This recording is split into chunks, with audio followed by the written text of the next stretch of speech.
घर आपका स्ट्रांग बनेगा ना आपके सरिये पे डिपेंड है इतना ज्यादा, ना आपके सीमेंट पे। टोटली डिपेंड किस पे है? कंक्रीट पे, माल पे। अगर कंक्रीट अच्छी क्वालिटी का बनाओगे तो अच्छा स्ट्रांग घर बनेगा। नहीं तो होता क्या है, ठेकेदार ये सब चीजें कर देता है आपके कंक्रीट बनाते टाइम, और घर कमजोर हो जाता है। जिसकी स्ट्रेंथ, जिसकी लाइफ 50 साल होनी थी, उसकी लाइफ सिर्फ 20-30 साल रहती है। उसके बाद क्रैक आने लग पड़ते हैं, पपड़ी, सीलन, सब कुछ आ जाता है घर में। उनको पता ही नहीं है। सबसे पहली चीज पता क्या है? जब भी घर की कंस्ट्रक्शन होती है, जब हम स्ट्रक्चरल इंजीनियर से ड्राइंग लेते हैं, उस पर मेंशन होता है कि कंक्रीट कौन से ग्रेड का यूज करना है। वो तो सही है, उस पर मेंशन है, लेकिन नॉर्मल घर की कंस्ट्रक्शन में नहीं आइडिया है। आपको करना क्या है, एक रूल फॉलो करने हैं आपको। जब पीसीसी करनी है, पीसीसी क्या हो गई, जैसे फुटिंग हमारी होने वाली है, नीचे हम कंक्रीट करते हैं ना 4-5 इंच का, सरफेस को स्मूथ बनाने के लिए, जहां प्लिंथ बीम के नीचे, तो वहां पे M15 कंक्रीट यूज करना है। अब M15 कंक्रीट क्या है? कुछ नहीं, इसके बारे में आपको इतना टेक्निकल समझ जाना। 1:2:4 का माल आपको बनाना है। मतलब अगर एक बोरी डालोगे सीमेंट की, तो 2 बोरी आपको रेता डालना है और 4 बोरी आपको क्या करना है? एग्रीगेट डालना है। इसमें बहुत चीजें होती है, डेंसिटी है, टेक्निकल। अब घुसोगे कुछ नहीं समझ आएगा, और इतनी ज्यादा जरूरत नहीं है घर की कंस्ट्रक्शन के लिए, रेजिडेंशियल घर के लिए। बस 1-2-4 का माल बनाना है, और उसमें कम से कम 240 किलो सीमेंट होना चाहिए। कम से कम कितना? 4.5 किलो एक एम क्यूब में। ये एक एम क्यूब छोड़ो, मैं आगे सब कुछ आपको क्लियर कर देता हूं। फिर होता है M25 का कंक्रीट आपको अपने घर के लिए लगाना। आपके पिलर होंगे, बीम होगी, स्लैब होगी, तो उसमें M25, 20 मत यूज करो, क्योंकि 25 भी जब हम घर में बनाते हैं वो उतनी ज्यादा स्ट्रेंथ हमें नहीं दे पाता है। 25 के बराबर 20 ही पहुंच जाएगा। 25 बनाओगे तो 1:1:2 का माल आपको बनाना है। मतलब एक बैग अगर सीमेंट डाल रहे हो, एक बैग सैंड, और 2 बैग आपको क्या डालना है? एग्रीगेट। ये बैग के हिसाब से आपको इतना आइडिया नहीं लग रहा होगा, तगारी के हिसाब से कंक्रीट बना जाता है। वो आगे मैं बताऊंगा कि कैसे एक तगारी में, क्योंकि एक बैग सीमेंट का ही माल बनाते हैं। जो लोगों को नॉर्मल घर की कंस्ट्रक्शन में आइडिया होता है एक बैग सीमेंट का, एक एम क्यूब का नहीं पता होता, वो आगे मैं आपको क्लियर कर दूंगा। और इसमें कम से कम आपको कितना? 6 बैग तो कम से कम आपको डालने ही डालने हैं। 6 बैग से ज्यादा डाल सकते हो, उसकी भी कोई ये लिमिट होती है। 6 से 11 बैग ही M25 में डालते हैं, उससे ज्यादा नहीं डालते। उससे ज्यादा डालोगे तो कोई फायदा नहीं है, कंक्रीट फटने लग पड़ता है। कम डालोगे तो स्ट्रेंथ नहीं आएगी। और पानी का भी बहुत इंपॉर्टेंट चीज होती है कि पानी कैसे निकालना है। जैसे एक बैग सीमेंट डालोगे, वो आगे मैं पूरा एक चार्ट आपको दिखाऊंगा कि M25 में, M15 में कितना सैंड, सीमेंट, एग्रीगेट कितना डालेगा, वो आगे बात करेंगे। लेकिन पहले गलतियों की बात कर लेते हैं। देखो, सबसे पहली चीज, जब भी कंक्रीट बनाना है, अगर आपको स्ट्रॉन्ग माल बनाना है, स्ट्रॉन्ग अच्छा कंक्रीट बनाना है, तो उसमें जो एग्रीगेट होता है वो आपको 20 mm का भी डालना है और 10 mm का भी। मतलब दोनों मिक्स करके डालने हैं, पतले पतले नहीं डाल देने हैं। और एग्रीगेट कैसा होना चाहिए? गोल साइज का। अगर गोल एग्रीगेट है, वो बहुत अच्छी पैकिंग करता है कंक्रीट की, और उसमें स्ट्रेंथ ज्यादा आती है। ना कि ऐसे ये जो फ्लेकी से होते हैं ना, थोड़े लंबे, ये वो। इसमें क्या होता है, जब कंक्रीट बनाए थे, इसमें बीच में ना हवा रह जाती है, वॉइड्स रह जाते हैं, तो इसमें इतनी ज्यादा स्ट्रेंथ नहीं आती। दोनों को अगर कंपेयर करो, गोल वाला उसका एग्रीगेट का माल बनाओगे और इसका, तो गोल वाला ज्यादा स्ट्रांग होता है। तो आपको अपने घर के लिए एग्रीगेट भी क्या करना है? गोल वाला ही यूज करना है। अगला सीमेंट होता है। सीमेंट किसी भी कंपनी का चले जाओ, अब मैं कोई ये नहीं बोलता हूँ कि ये बुरा है, ये अच्छा है। सब अच्छे हैं, सब फॉलो कर रहे हैं IS कोड को, कि इस तरीके से बनना चाहिए, बन रहा है। बस करना क्या?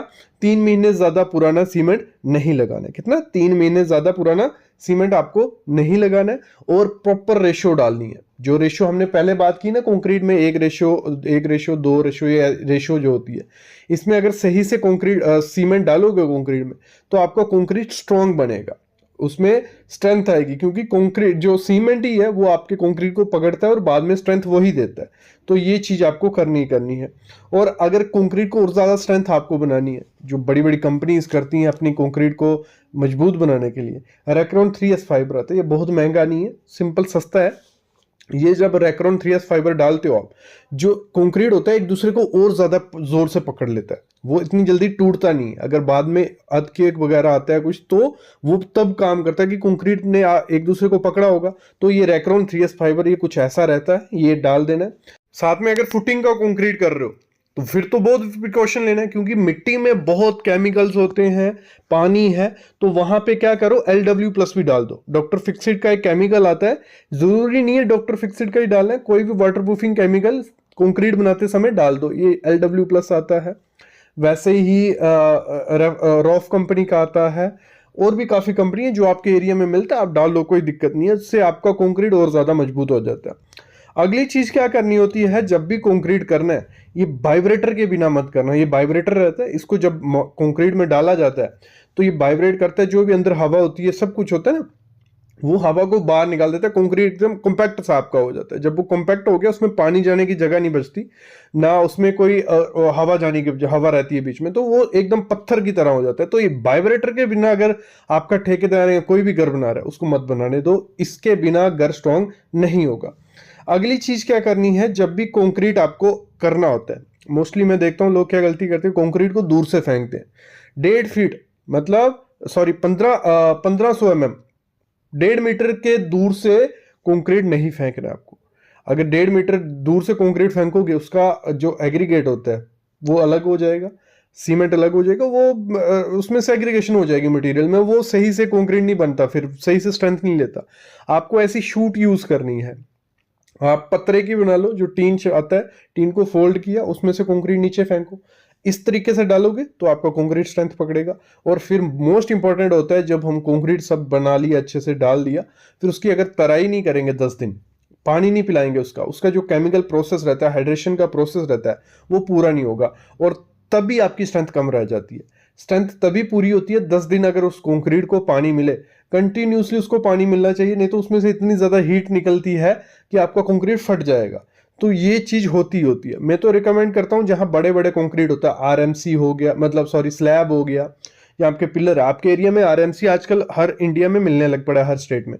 तो RMC जो बना बनाया कंक्रीट कंपनीज देती है, उनका क्या होता है, रेशियो पूरी प्रॉपर डालनी पड़ती है। अच्छी कंपनी से लेना, लोकल से नहीं लेना, रेशियो अच्छे से डालनी पड़ती है। तो उसमें मेरे ख्याल में तो पिलर फुटिंग स्लैब, अगर आपके एरिया में RMC मिल जाता है तो लो, अच्छे से रहेगा, वो गारंटी भी देते हैं क्रैक्स नहीं आएंगे, तो वो RMC आप यूज कर सकते हो। बाकी ऐसे बनाते तो ध्यान रखने ही रखना है। अभी मैं आपको क्या करता हूँ, एक चार्ट दिखाता हूँ, ठीक है, वहां M25 का M15 का आपको थंब रूल है, मतलब ये हर एरिया में अलग अलग कैलकुलेशन होती है M25 की 15 की, लेकिन ये फॉलो कर दो कि इनफ है आपके रेजिडेंशियल घर के लिए, स्ट्रेंथ आ जाएगी। तो इस तरीके से डालना। फिर मैं आपको बताऊंगा कि आपको अगर 1 बोरी का माल बनाना है तो उसमें, क्योंकि लोग 1 बोरी का ही बनाते हैं, तो उसमें कितनी एग्रीगेट, उसके नापने के लिए, नापना कैसे है, तगारी होती है, उसी हिसाब से नापना पड़ता है, तो वो मैं आपको बताऊंगा। पानी कितना डालना होता है, क्योंकि पानी बहुत इंपॉर्टेंट होता है। लोग क्या करते हैं, कंक्रीट अच्छे से काम कर सके, लेबर को यही होता है कि अगर ज्यादा ड्राई माल होगा तो वो यूज नहीं कर पाएंगे अच्छे से, और ड्राई माल जितना ड्राई रहता है उतनी ज्यादा स्ट्रेंथ आती है उसकी। ये भी नहीं है कि बहुत ज्यादा ड्राई, लेकिन ड्राई माल की स्ट्रेंथ आती है। लोग पानी डाल देते हैं, उससे स्ट्रेंथ कम होती है। तो इससे बेटर क्या करना है, आपको सीमेंट बढ़ा देना है। थोड़ा बहुत अगर सीमेंट बढ़ा दोगे तो वो कंक्रीट काम करने लायक अच्छे से हो जाएगा, स्ट्रेंथ भी अच्छे से आएगी। तो ये चीजें बहुत इंपॉर्टेंट होती है, वो मैं आगे आपको बताता हूं। देखो वीडियो पॉज करके आप देख सकते हो। देखो M25 कंक्रीट जो है, उसमें ये 1 M³ का माल है, 11 बैग डालने हैं इसके सीमेंट के, ये मैक्सिमम है, इससे ज्यादा नहीं डालने होते आपको। और आपको सैंड डालनी है 15 फुट CFT क्यूबिक फीट, ठीक है। और एग्रीगेट डालना है कितना, 30 CFT। जिसको 1 M³ का समझ आ गया, जिसको ज्यादा कंक्रीट बनाना है तो वो इस तरीके से बना सकता है। लेकिन कईयों को क्या होता है, 1 बैग का सीमेंट बनाना है, तो वो कैसे बनाना है वो आगे एक कैलकुलेशन करके बताऊंगा मैं तगारी की हेल्प से। और बाकी तो अभी मैं आपको चार्ट की हेल्प से समझाता हूँ। देखो जैसे हम M25 का 1 बैग का सीमेंट कंक्रीट हमें बनाना है, आपको 1 बैग सीमेंट डालना है, फिर उसमें डालना है 57 kg, 57 kg कितना सैंड डालनी है, और 109 kg आपको एग्रीगेट डालना है। इसमें देखो काफी लोगों का होगा कि सर डेंसिटी अलग अलग होती है सीमेंट की, एग्रीगेट की, लेकिन घर की कंस्ट्रक्शन के लिए अगर इतना भी ध्यान रख दोगे तब भी स्ट्रेंथ आ जाएगी। इतना मत सोचो कि वॉल्यूमेट्रिक या वेट के हिसाब से कर रहे हैं, वो मत सोचो आप। अभी पानी की बताता हूँ मैं आपको। देखो 1 बैग के हिसाब से सीमेंट जो हमें पानी डालना होता है 0.5 रहता है, वो छोड़ो 0.5 आपको डालना कितना, 1 बैग का आप बनाओगे तो कम से कम 28 से 30 लीटर डालना, उससे ज़्यादा मत डालना।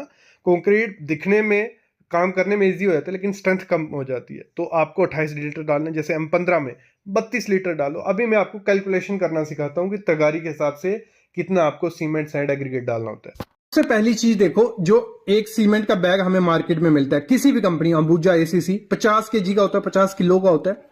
और उस 50 किलो को बैग या वगैरह तगारी में डालोगे किसी, जैसे ये तगारी सामने देख रहे हो, ये 15 से 15 लीटर वाली है।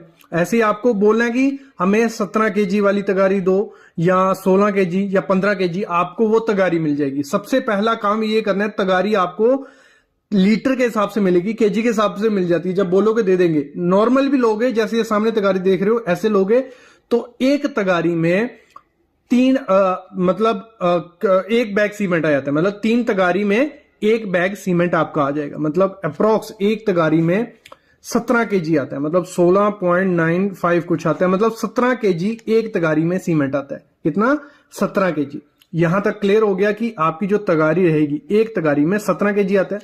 फिर समझो, आगे समझते हैं इस चीज को। फिर रेशो आती है, नॉमिनल मिक्स होते हैं। हमें आईएस कोड ने कहा है, आप यूज करो, कोई दिक्कत नहीं है। स्ट्रेंथ थोड़ी बहुत ही आगे पीछे होगी। M25 जो कंक्रीट होता है उसकी रेशो होती है 1:1:2। मतलब एक में सीमेंट, एक में सैंड और एग्रीगेट। ठीक है, सीमेंट, बालू और कपची। क्लियर हो गया। और ये M25 आपको यूज करना है स्लैब और कॉलम में, बीम में। ठीक है, M25 ही करो, बहुत अच्छी स्ट्रेंथ मिलेगी। फिर जहां M20 कर सकते हो, 1 रेशो में सीमेंट, 1.5 में सैंड और एग्रीगेट। क्लियर? यहां तक क्लियर हो गया। M15 में 1, 2, 4, M10 में 1, 3, 6, इतना ही यूज। इससे कम वाले जो रहते हैं 7.5, 5, वो कुछ किसी काम के नहीं है। ये 2 करने हैं आपको PCC में और ये RCC में। अब समझना है, अगर हम M25 का स्लैब के लिए माल बना रहे हैं, कंक्रीट बना रहे हैं, ठीक है, M25 का, उसमें एक सीमेंट था, सैंड थी, एग्रीगेट था। एक बैग सीमेंट में 3 तगारी बन रही थी हमारी। कितनी? एक बैग सीमेंट में 3 तगारी। एक बैग सीमेंट हमने मिक्सर में डाल दिया। ठीक है, डाल दिया मिक्सचर में। फिर जब सैंड आपको डालनी है, वो कितनी डालनी है? देखो, ये 50 केजी है, तो ये भी एक ही है, ये भी 50 केजी होगा, और ये 2 है, तो 50 × 2 100 केजी हो जाएगा। समझे? यहां तक समझे? तो जब सैंड आपको डालनी है, 50 / 17, 17 क्यों किया? एक तगारी में हमारी कितनी? 17 केजी जा रहा था, तो 50 केजी हमें डालनी है, तो 3 तगाड़ी हमें सैंड डाल देनी है। एग्रीगेट कितने डालना है? 100 केजी बन रहा है, क्योंकि देखो हमें चलना है सीमेंट के बैग के हिसाब से। एक बैग सीमेंट डालोगे तो आपको 100 केजी डालना है, अगर M25 का माल बढ़ रहे हैं। क्यों? 1:1:2 है। तो आपको जो हमेशा जब भी करना है, तो 50 इंटू जो भी रेशो होगी, 50 × 2 है, 100 यहां आ गया। एक तगारी 17 केजी की है, तो 6 तगारी हमें डालनी। केजी के हिसाब से डालना है तो सीधा 50 केजी 100 केजी डाल दो, वेट करके। तगाड़ी के हिसाब से डालना है तो आपको यहां 3 तगाड़ी, यहां 6 तगाड़ी। फिर समझता हूं, आपको नहीं समझ आया हो कईयों को। समझ लो, ये हमारी एक है, M20 कंक्रीट है, 1:1:2 होता है। एक हमारा एक बैग सीमेंट है 50 केजी, तो ये 1.5 है, तो कितना कर देना है? 50 × 1.5 कितना हो गया? 75 केजी। 50 × 2 कितना हो गया? 100 केजी। आपका जितना भी रेशो होगा उसको मल्टीप्लाई कर देना है। सीमेंट हमारा 3 तगारी डल गया, सैंड जो होगी 75 केजी आई थी, एक तगारी 17 केजी की है, तो 4.4 मतलब 4.5 तगारी आपको क्या सैंड डाल देनी है। एग्रीगेट कितना डलेगा? 100 केजी बना था, एक तगारी 17 केजी की, 6 तगारी। ठीक है, आपका कोई भी रेशो बनता है, अभी लगा लो 1:2:4 होगा। तो कैसे समझेंगे इसको? एक हमारा सीमेंट का बैग डल रहा है 50 केजी का, 50 × 2 100 केजी हमारी सैंड होगी, उसको 17 से डिवाइड कर देना है। फिर 50 × 4 कितना हो गया? 200 केजी हमारी एग्रीगेट डल रहा है, उसको 17 से डिवाइड कर देना, आपको तगारी निकल जाएगी।